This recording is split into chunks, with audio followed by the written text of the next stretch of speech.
नमस्कार दोस्तों, मैं आपकी दोस्त आरजे शालिनी सिंह। आज हम एक ऐसे परिवार के साथ में हैं जिनके परिवार में जन्म होता है ट्रांसजेंडर बच्चे का। कहते हैं ना कि परिवार संस्कार की नींव होती है और परिवार का सहयोग, समर्थन और प्यार अगर मिले तो हर बच्चा एक बेहतर इंसान बन सकता है। और आज ऐसे ही परिवार के साथ हम मौजूद हैं और आपसे रूबरू करवाना चाह रहे हैं। ट्रांसफॉर्मेशन एक नई पहल के तहत हमारी कोशिश है कि हम समाज में जागरूकता के साथ साथ इस छेड़ी हुई मुहिम में लोगों के साथ ट्रांसजेंडर वर्ग के लोगों के बीच में भी एक जागरूकता पैदा करें, ताकि लोग समझ सकें और अपने जीवन के जो मूल्य हैं उन्हें समझें, बेहतर जीवन जीने के प्रयास में सही मार्गदर्शन के साथ आगे बढ़ें। इसी कोशिश में आज जिस परिवार में हम मौजूद हैं वहां पर मिताली, एक ऐसी लड़की जो कि ट्रांसजेंडर है जन्म से, यानी कि जन्म से जो उसका स्वरूप है वो है मिताली के रूप में, और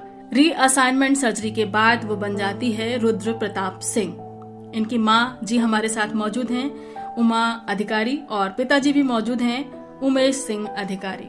सबसे खास बात इस परिवार की ये कि इन्होंने अपने बच्चे को समझा ही नहीं बल्कि पूरा सहयोग किया, समर्थन किया और उसे समाज में प्रतिष्ठित होने के लिए जो एक परिवार को करना चाहिए वो भरपूर किया। सबसे पहले हम बात करेंगे रुद्र आपसे कि आपने जब रीअसाइनमेंट सर्जरी कराई उसके बाद और रीअसाइनमेंट सर्जरी के पहले क्या फर्क महसूस करते हैं अपने जीवन में? जी नमस्कार, मेरा नाम रुद्र प्रताप सिंह है और मैं एक ट्रांस मैन हूँ, लखनऊ से, उत्तर प्रदेश से। मैंने ग्रेजुएशन किया है लखनऊ यूनिवर्सिटी से और यहाँ जॉब भी करी है मैंने। 6 इयर्स का एक्सपीरियंस है मेरे पास कस्टमर सर्विस पे। और मेरी जो लाइफ है पूरी अभी लखनऊ में ही अभी तक की मैंने पूरी स्पेंड करी है और यहीं से मेरी जर्नी स्टार्ट हुई है लाइफ की, और यहीं पे ही चीजें, ट्रांसफॉर्मेशन सब यहीं पे हुआ है। जी, तो जब आप कॉलेज में रहे होंगे एक मिताली के रूप में, तो फ्रेंड सर्किल के साथ कभी कोई प्रॉब्लम आई? कंफर्ट जोन, नहीं कंफर्ट जोन, जो भी रहा, कैसा रहा वो अनुभव? स्कूल में तो स्कूल लाइफ तो थी, तो उस समय बच्चे थे तो उस समय तो कोई ऐसा होता नहीं, सब एक साथ ही रहते हैं, फ्रेंड्स है, लड़का लड़की सब बराबर हैं। मगर ये है कि हाँ कुछ जगहों में जैसे अब मुझे गेम्स खेलने का बहुत ही वो था कि अब जैसे मेल होते हैं तो उनको गेम्स और इन सब, लड़कियां होती हैं उनको आर्ट और ये सब पसंद, मुझे कभी नहीं पसंद था वो सब। मुझे खेलना ही पसंद था कि लड़कों के संग खेल रहे हैं, कबड्डी, खो खो, जो भी स्पोर्ट्स होते हैं, रिले हो गया, मतलब सारे उसमें पार्ट, मतलब लड़कों वाली एक्टिविटीज आपकी पसंद में सारी पसंद थी। और लड़कों के संग ही रहना, वही भाई दोस्त सब ऐसे ही चलता था। सब मुझे भाई भी बोलते थे, मतलब उस तरह से आदमी रिकॉग्नाइज करता था। मगर being in a female body, तो एक मेरे पास कहते ना फीमेल का वो था, तो वो कहीं ना कहीं लगता था कि यार लोग ऐसे और हमें ऐसे बोलते हैं। कोई नहीं, चलो फिर भी चीजें चली। तो स्कूल तक तो कोई इतना वो नहीं था। फिर स्कूल के बाद कॉलेज में गए तो कॉलेज में थोड़ी ड्रेस चेंज हुई भाई, तब अब लॉ आ गया था कि सूट चलेंगे कॉलेजेस में। तो फिर मैंने बड़ा सोचा, मैंने कहा कैसे पहनूं। फिर कॉलेज गए, पहना, कुछ दिन पहना, बड़े उससे रोग आके मतलब चलो पहन लेते हैं। फिर उसके बाद फिर मैंने कॉलेज में भी हम लोग ने एप्लीकेशन दी कि नहीं, अब प्रोफेशनल कोर्स है, बीबीए किया था मैंने, तो इसमें आपको मतलब ट्राउजर और शर्ट्स होनी चाहिए या ब्लेजर हो, ये हो, मतलब एक प्रोफेशनल बना। हमने एप्लीकेशन दी वहाँ पे, तो फिर वहाँ पे भी चेंज हुआ। तो फिर मतलब मेरे को एक कॉन्फिडेंस आ गया कि हाँ चलो अब ये चीज एक मतलब मेरे फेवर में हो गई है कि चलो अब मुझे उस चीज से कोई प्रॉब्लम नहीं है। तो फिर पढ़ाई तो अपनी चलती रही, तो वो सब चीजें वहां से हुई। और कॉलेज में भी लोग भाई रहते थे, बेसिकली गर्ल्स कॉलेज से ही मैंने किया था लखनऊ यूनिवर्सिटी में, मगर कॉलेज जो था वो गर्ल्स का था। किस कॉलेज में किया? Modern girls college of professional studies. Okay. तो वहां से पढ़ाई हुई, तो वहां पे फीमेल्स थी, मगर ये था कि रहते थे हम लोग साथ ही में, तो मगर ये था कि लोग सोचते थे, मतलब कहते ना कि एक अलग अटेंशन मिलता था हर जगह पे, लोग रिकॉग्नाइज एक अलग तरीके से करते, कोई भूलता नहीं है। तो जो लड़कियां दोस्त रही होंगी उनको तो बड़ी खुशी होती होगी ना कि हमारे बीच की हमारी एक सहेली बिल्कुल लड़कों की तरह हमें प्रोटेक्ट करती है। हाँ, ये तो चीजें थी कि मेरी लड़ाई हो जाती है लड़कों से। कोई जैसे फीमेल, हम लोग गए घूमने गए, कोई देखता था तो मतलब हमें गुस्सा, यार कोई ऐसे कैसे दिखता है। मतलब लड़ाई भी कभी कभार हो जाती थी कि मतलब नहीं, इस तरह कैसे बात कर सकते हो, कोई चिल्ला दे लड़की फ्रेंड्स के ऊपर, तो हम खड़े हो जाते लड़ने के लिए, नहीं ऐसा नहीं है। तो वो लोग भी बड़े खुश रहते थे कि हाँ चलो, ये जैसे मेरे संग जाने में किसी को कोई प्रॉब्लम, फैमिली वाले भेज देते हैं उनके कि जाओ इनके संग चले जाओ, कोई बात है, रात में भी जाएंगे तो कोई नहीं, टिश्यू ठीक है, ये है साथ में, कोई दिक्कत नहीं है। तो मतलब कुल मिला के कह सकते हैं ना कि एक सशक्त किरदार के रूप में आप उनकी सहेली बनकर थे।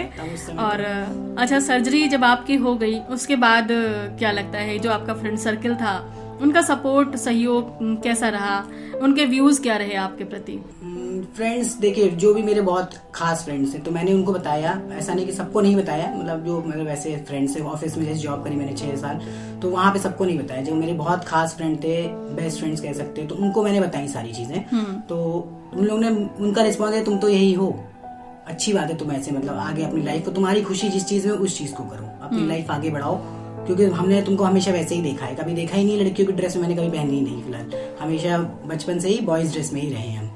तो उतना वो चेंज कहते हैं ना, उन लोग को उतना नहीं समझ में आया, क्योंकि हम तो वैसे ही हैं, बस ट्रांसफॉर्मेशन अब हो रहा है, तो अब चीजें थोड़ी थोड़ी बढ़ेंगी आगे, तो वो जो विजिबिलिटी होंगी वो थोड़ी होंगी, क्योंकि फैमिली के लिए, बाकी फ्रेंड्स को कोई इशू नहीं है, उनकी फैमिली जैसे मेरा जाना है सबके यहाँ, तो उनकी फैमिली को थोड़ा समझाना पड़ेगा, मगर फ्रेंड्स ने एक्सेप्ट करा, उन्होंने कहा आपकी लाइफ जैसे आप वैसे उसको स्पेंड करो, कोई अच्छी बात है, अपनी लाइफ अपने अकॉर्डिंग ही जीनी चाहिए।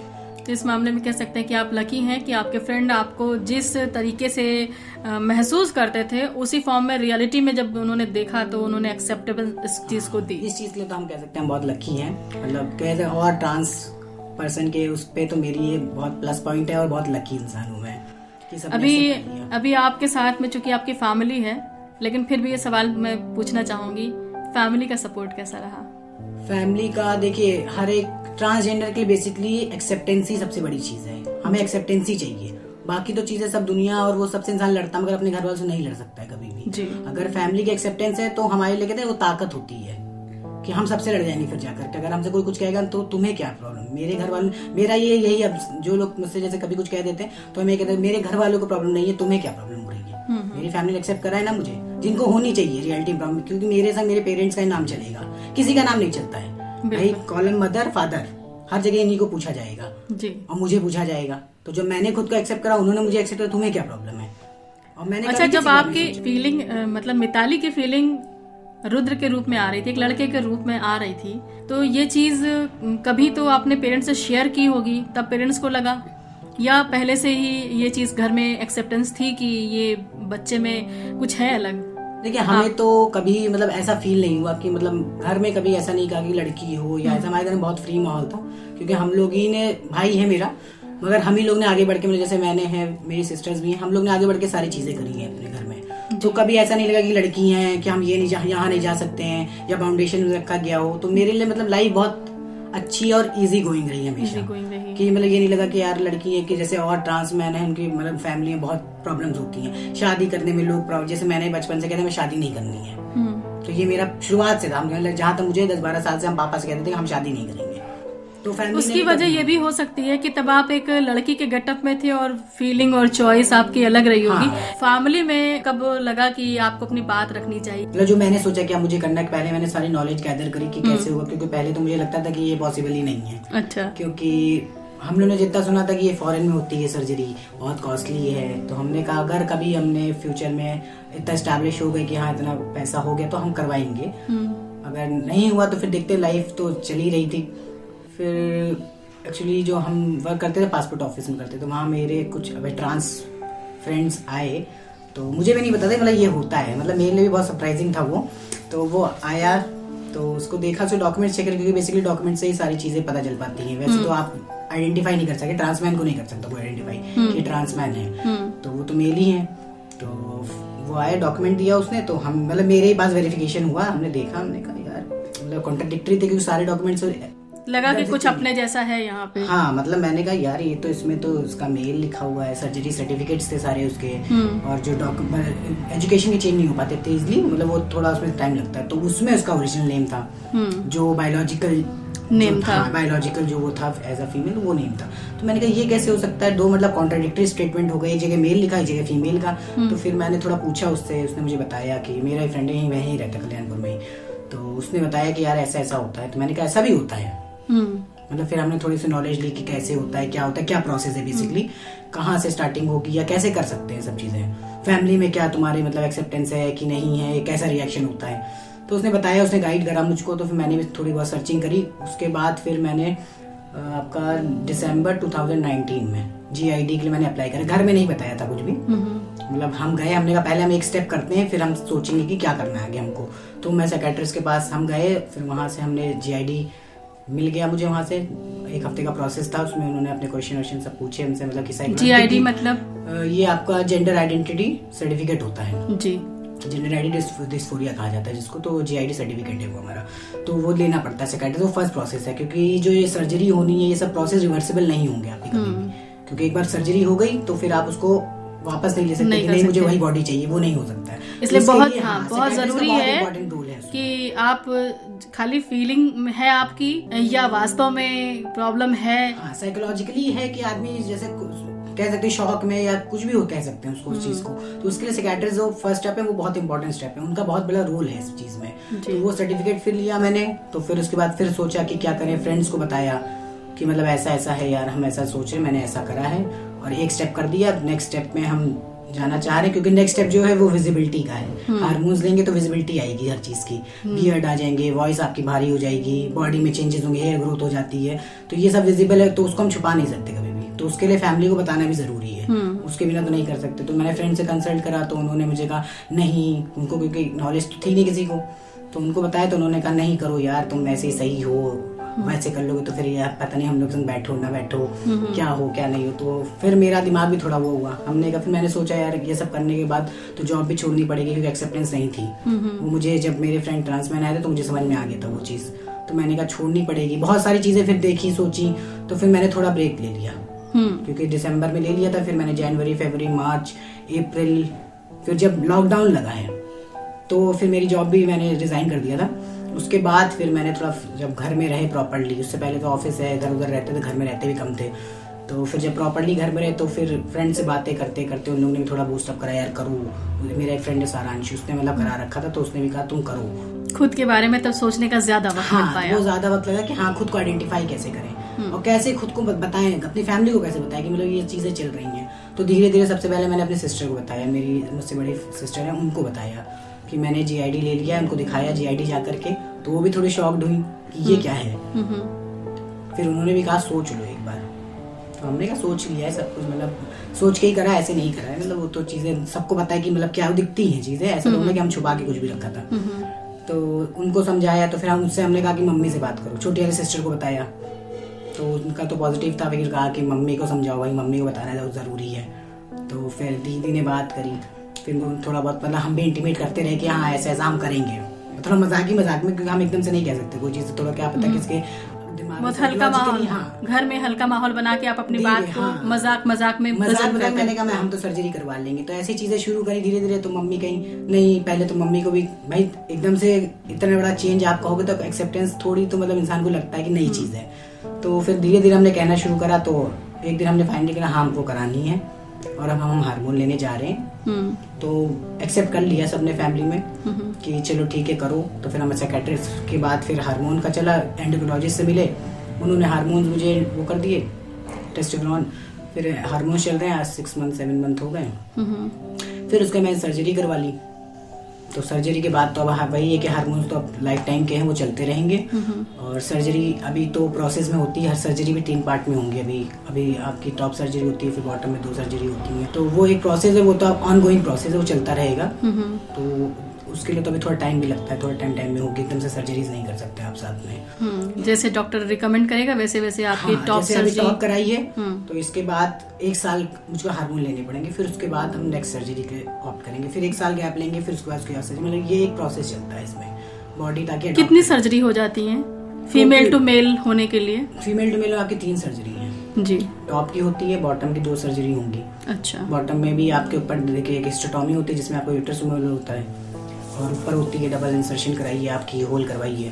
तो वो भी उसमें भी पार्ट्स हैं बहुत सारे, जो आपको सूट करता है उसके अकॉर्डिंग आप करिए। और बॉटम में आपका फिर हिस्टेक्टोमी होगा, उसके बाद फिर आपकी मेन मेट्रिडोप्लास्टी या फेलोप्लास्टी होती है, वो करवानी होती है। मतलब जेनेटिक कंस्ट्रक्शन जो होता है वो होता है उसके बाद। तो वो थोड़ी कॉस्टली सर्जरी है, तो उसमें थोड़ा मतलब आदमी को टाइम भी और मतलब थोड़ा रिस्की भी है। तो वो थोड़ा टाइम लेके बहुत अपने आप को माइंड सेटअप करके, फिजिकली सेटअप करके तब वो चीज़ें होंगी। तो उसमें थोड़ा ठीक है, टाइम है, सोचा है करेंगे। चलिए अगला सवाल हम बात करेंगे उमेश जी से, जो कि रुद्र के पिता हैं। आपको उमेश जी कैसा लगा जब एक बेटी बेटे के रूप में कन्वर्जन के लिए तैयार थी और आपको एक खबर लगी? हमें तो शुरू से ही मतलब ये था कि हमें कोई विरोध हमारा नहीं था कहीं से भी जी। मतलब इसमें कोई हमारा बच्चों से हमारा कोई ये नहीं कि 2 मत नहीं थे जी। मेरे बच्चे ने कोई कह दिया तो हमने नहीं ऐसा कुछ नहीं है। जी। मतलब ये हम नहीं कहते हैं कभी बच्चों ने। बच्चा कोई वर्क करता है, कोई अच्छा काम करता है तो हम कभी उसको टोकते नहीं, ये हमारी शुरू से आदत है। लेकिन ये विषय अच्छे या बुरे काम का नहीं था, ये एक पर्सनालिटी के बदलने का था। नहीं तो भाई बच्चे को अगर अच्छा लग रहा है, देखिए अगर बच्चे को कोई प्रॉब्लम होगी कल को तो फिर हमें देखना पड़ेगा। तो हमको ये था कि मतलब अगर बच्चे को अगर कोई दिक्कत नहीं है तो हमें कोई दिक्कत नहीं उसमें। तो जब इसने ये डिसीजन लिया, और ये जाहिर सी बात है कि ये एक ऐसा डिसीजन था या ये एक ऐसी प्रोसेस थी कि घर परिवार रिलेशन सब तक खबर होती है और एक ना एक दिन होनी ही थी, तो लोगों की प्रतिक्रिया कैसी रही? नहीं, हम तो सब लोगों से यही कहते हैं भाई जो हमारे बच्चे ने किया हमें स्वीकार है, तो आपको हमारे रिश्तेदार कोई इस तरह के है ही नहीं जो हमारे विरोध करें उसमें या हमारे बच्चों का विरोध करें, क्योंकि हमारे बच्चे शुरू से फ्रैंक रहे हैं और वैसे ही रहेंगे वो। और आस पड़ोस में भी हमारा कोई व्यवहार ऐसा नहीं कि लोग हमारी बुराई करें या जो है किसी तरह का विरोध करें, ऐसा कुछ नहीं है। मेन चीज है कि हम किसी का विरोध नहीं करते, हमारा कौन करेगा, बात ये है। क्या लगता है आपको कि एक परिवार में बच्चा कैसा भी हो, कैसी भी परिस्थितियां हो, अगर परिवार स्वीकृति देता है तो उसका महत्व कितना है?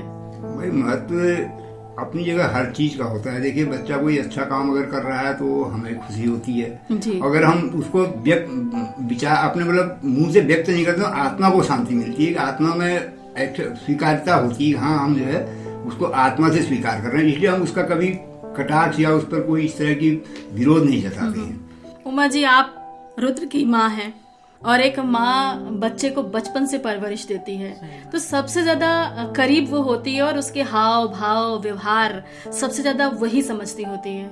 आपको कैसा लगता था बचपन से कि मिताली के अंदर? हाँ, बचपन से देखा मैंने, लड़के का ज्यादा भाव था इसका, बेटा ही समझा मैंने इसको। मेरा बड़ा बेटा छोटा वाला कहता था मम्मी मैंने ऐसा करा वैसा करा, तो मैं कहती थी मेरा बेटा तो दो है, तो भी वो भी मेरी बेटा है, बेटियां क्या हैं, बेटे से ज्यादा बढ़ के हैं वो, मैं तो ऐसे ही कहती थी। इसके भाव में जैसे नॉर्मली लड़कियां होती हैं थोड़ा सा मॉडर्न होती हैं, आजाद ख्याल की होती हैं, तो लड़कों की तरह ड्रेस पहनना या व्यवहार करती हैं। तो मजबूरी थी उसकी। और ये मिताली का जो व्यवहार रहा, यानी कि रुद्र का जो व्यवहार रहा, तो आपको लगा कि ये आजादी की वजह से नहीं है बल्कि अंदर से कुछ दिक्कत, ऐसा महसूस कभी किया आपने बचपन से? नहीं करा, क्यों नहीं। अब क्या करते हैं, उसे उसको पहनाया था, अब बीच में फिर लड़के के पहनने लगे शुरू से, बचपन से ही पहनती थी। स्कूल जाने के बाद उसने ड्रेस पहनी होगी बस, उसके बाद फिर लड़का बन जाती। हम कहते हैं तू लड़का ही बने रहे। ऐसे बहुत सारे बच्चे हैं जिनका परिवार उन्हें एक्सेप्टेंस नहीं देता, ताने मारता है, या यूं कह लीजिए ऐसी परिस्थितियां बन जाती है बच्चे या तो घर छोड़ देते हैं या घर वाले इतने ताने दे देते हैं, क्योंकि लोगों को ये लगता है ना कि हम समाज में क्या मुंह दिखाएंगे, हाँ, क्या कहेंगे। ये बात मेरे बेटे में भी थी, छोटे वाले बेटे में। अच्छा। इसके भाई में जी। मैंने कहा होने दे, मेरे को नहीं परेशानी है, तेरे को क्यों परेशानी है ना, किसी को परेशानी नहीं है ना, तू भी से उसको होकर। अब कहता है ठीक है कुछ, उसको फिर समझाया मैंने कहा क्या हुआ, दो भाई हो जाएंगे तेरे, जी है ना। समाज में ऐसे परिवारों को क्या संदेश देना चाहेंगे जो अपने बच्चों को सपोर्ट नहीं करते हैं, छोड़ देते हैं? देखिए बच्चों का ऐसा होता है, एक होता है ना आदमी का भाई ह्यूमन राइट जी। ह्यूमन राइट अगर सिक्योर है आपका तो आप जो है हमेशा करें अपने पसंद का अच्छा ही काम करेंगे आप जी। मानव अधिकार हर आदमी का अपना होता है। एक प्राणी मात्र ऐसा है जो दुनिया में मतलब चाहे वो इंसान हो चाहे जानवर हो, उसका अधिकार जो होता है उसका कभी छीनने की प्रयास नहीं करना चाहिए, बहुत बड़ी बात उसको है, फ्री रखना चाहिए उसको जी। भाई अगर वो कुछ करना चाहता है तो उसका अगर कहीं से विरोध होगा उसका तो मनोबल वैसे ही खत्म हो जाएगा। तो अगर कोई आदमी अगर कर रहा है तो अपने अधिकार वो लेना चाहता है तो उसके अधिकार को कभी भी छीनने का प्रयास मत करो या उसमें बाधा मत डालो। यही सबसे बड़ी एक आदमी के लिए उपलब्धि है कि आदमी आज के युग में अपने अधिकारों का प्रयोग कर रहा है, तो उससे बड़ी चीज कुछ नहीं है। बहुत लोग ऐसी हैं दब जाते हैं, कुछ नहीं किए डर के मारे, किसी के मारे को कोई उनके परिवार वाले उनको दबाने लगते हैं। तो ये चीजें हमारे घरों में नहीं है और न होनी चाहिए जी। भाई बच्चे शिक्षित हैं तो उनको ये मालूम है कि जो है हमको क्या करना है आगे। अगर बच्चे को ये मालूम है कि जो है कहते हैं हमें क्या करना है तो हमें पता नहीं क्या जरूरत है हमको क्या करना है जी। कुल मिला के हम ये कह सकते हैं कि बच्चों को हमें एक अच्छी एजुकेशन देनी चाहिए, एक अच्छे संस्कार देने चाहिए और परिवार अगर सपोर्टिव है तो समाज ऑटोमेटिकली सपोर्टिव होता है। तो समाज को एक दिन उसको एक्सेप्ट करना ही पड़ेगा जी। बस सीधी बात ये है कि भाई अभी कोई किसी के लिए कुछ करता तो है नहीं, आदमी जो भी करता है अपने लिए कर रहा है जी, दूसरे के लिए बहुत कम सोचता है जी। लेकिन जो दूसरे के लिए सोचता है, कर भी नहीं पाता, अगर सोचता है तो यही बहुत बड़ी चीज है। तो ऐसे में सबसे पहले ये देखना चाहिए कि हम अपने अस्तित्व को पहचाने, खुद को पहचाने, और जब हम खुद की पहचान कर लेंगे तभी हम दूसरों को भी सहयोग कर पाएंगे। हाँ, बिल्कुल बहुत अच्छी बात कही आपने। सबसे बड़ी बात की व्यक्ति को अपने अधिकार जो जीने के हैं, मानवाधिकार समझने चाहिए और लोगों को वो आजादी देनी चाहिए। और अच्छे संस्कार जब परिवार से मिले होंगे तो कोई भी बच्चा गलत राह पर नहीं जाएगा। चलते चलते एक आखिरी सवाल रुद्र आपसे कि आप अपनी तरफ से क्या संदेश, क्या मैसेज देना चाहेंगे अपने उन दोस्तों को, उन भाइयों बहनों को जो ट्रांसजेंडर हैं, लेकिन चूंकि शुरुआत में कोई भी परिवार इस चीज को समझ नहीं पाता है तो कई बार तालमेल बिठाना पड़ता है और घर वाले ताने देते हैं। ऐसे में आवेश में आकर, चूंकि युवा मन होता है, युवा जोश होता है उनमें भी, और वो घर छोड़ देते हैं और उसके बाद जो जिंदगी होती है वो दर दर भटकती है। मेरा मैसेज बस ये है कि देखिए, फैमिली है, उसका साथ भी होना बहुत जरूरी, बहुत इम्पोर्टेंट है फैमिली का साथ होना। ट्रांसजेंडर सबके लिए होता है, हमारे लिए भी क्या, मतलब सबके लिए एक इम्पोर्टेंट होती है फैमिली। तो फैमिली और अपने बीच में थोड़ा तालमेल है, क्योंकि आजकल थोड़ा यंग एज के लोग हैं तो बहुत ज्यादा लाइफ में भाग रहे हैं भाई। ये फेज, क्योंकि ट्रांजिशन जो होता है ये हमारे लिए बहुत, कहते हैं ना, फिजिकल होता है। तो फिजिकल चीजें में थोड़ा आदमी चिड़चिड़ा भी होता है, चीजें बहुत लगती है जल्दी से हो जाए, तो जल्दी ना करें, क्योंकि जल्दी करने के चक्कर में चीजें बहुत छूट जाती है पीछे, फैमिली छूट जाती है बहुत। बिना रिश्तों के, बिना उसके इंसान नहीं चल सकता है, कहीं ना कहीं वो अकेला हो जाता है। तो वो उस अकेलेपन को आप हटा देंगे। फैमिली को भी समझिए, थोड़ा कोशिश करनी पड़ेगी। अब जैसे मैंने है थोड़ा खेल खेल में, मतलब बात करके, थोड़ा मतलब मजाक में उसमें करके थोड़ा समझाने की कोशिश करी। अगर इतनी थोड़ी कोशिश तो करनी ही चाहिए, थोड़ा अपनी लिमिट से ज्यादा करनी चाहिए कि फैमिली मान जाए। और अगर फिर भी नहीं मानती है तो ठीक है, राइट्स अपने हैं सबके पास, तो जो सही लगे। बाकी रूल्स एक्ट सब हो गए हैं, अब तो कोई ऐसा इशू भी नहीं है कि मतलब कोई आपको वायलेट करेगा तो आप उस चीज का एक्शन नहीं होगा। तो ये है कि हाँ, पहले फैमिली को भी समझाना चाहिए, फैमिली को भी समझना चाहिए आपका बच्चा है, आप ही का ही है, वो किसी और का नहीं है। तो आप अगर एक्सेप्टेंस देंगे तो दुनिया अपने आप एक्सेप्टेंस देगी। मेरा पर्सनल यही है कि जब फैमिली एक्सेप्ट कर ले, दुनिया अपने आप एक्सेप्ट करती है जी। फैमिली की स्वीकृति जरूरी है, ये चीज तो समझ में आती है, और आपके परिवार के साथ में बातचीत करते हुए ये दिख भी रहा है माहौल। मगर कई बार क्या होता है ना कि बहुत सारे परिवार एक्सेप्टेंस नहीं दे पाते हैं। ये उनकी रूढ़िवादी जो संस्कृति है, जो जिसमें उनकी परवरिश हुई है, तो बड़ा मुश्किल होता है। ऐसे में दोस्तों बहुत जरूरी है कि अपने विवेक से काम लें और समय और परिस्थिति को समझते हुए, अगर परिवार साथ नहीं दे रहा है तो समाज में अपनी बात रखें, अपने आसपास के लोगों से बात रखें। जरूर कोई समझने वाला मिलेगा जो आपको सही मार्गदर्शन देगा, लेकिन भटकने की जो दिशा होती है वो आपको गुमनामी के अंधेरे में ले जाती है, अकेलेपन में ले जाती है, जो आपको कई बार पहुंचाती है मृत्यु के कगार तक, यानी कि सुसाइड अटेम्प्ट लोग करने लगते हैं। तो ऐसे लोगों से मेरी तरफ से यही अनुरोध है कि अपनी बात रखना सीखें। सबसे पहले अपने आत्मबल को बढ़ाएं, अपने आत्मविश्वास को बढ़ाएं, और अपनी बात जब आप रखेंगे तभी सुनी जाएगी। क्योंकि अपने मन में ही हम अगर गूंथते हैं कोई चीज तो किसी सामने वाले को पता नहीं चलती। बहुत जरूरी है कि हम अपनी बात रखें, लोगों से सलाह मशवरा करें, और निश्चित ही वो सलाह परामर्श आपके काम आएगा। जैसा कि रुद्र ने अपने दोस्तों से पहले बात की, लोगों से मिलना जुलना हुआ, बातचीत, रिएक्शन मिले, और कई मनोदशाओं से गुजरे, और फाइनली उन्होंने आके अपने घर में अपनी बहन से बात की। तो हमारे आसपास कोई तो ऐसा होता है जो हमें सबसे ज्यादा समझता है और हमारी खुशी में खुश होता है। तो ऐसे लोगों को जरूर अपने इर्द गिर्द, चाहे वो दोस्त हों, भाई बहन हों, माता पिता हों, या आस पड़ोस के लोग हों, जो भी लगता है आपको, तो आप अपनी बात रखें और अपने जीवन को सहज बनाने के लिए एक प्रयास करें। ट्रांसफॉर्मेशन में इसी के साथ आपसे ले रही हूँ विदा। फिर मुलाकात होगी किसी और पर्सनालिटी के साथ, जिसे हम जानेंगे, सुनेंगे और समझ पाएंगे कि समाज में बदलाव के इस प्रयास में क्या बहुत जरूरी है। मेरी तरफ से यही कहना है कि जो जरूरी है वो है सही जानकारी। बस ऐसे ही सुनते रहें आप radio junction, no more tension, और ट्रांसफॉर्मेशन एक नई पहल में, नई कोशिश।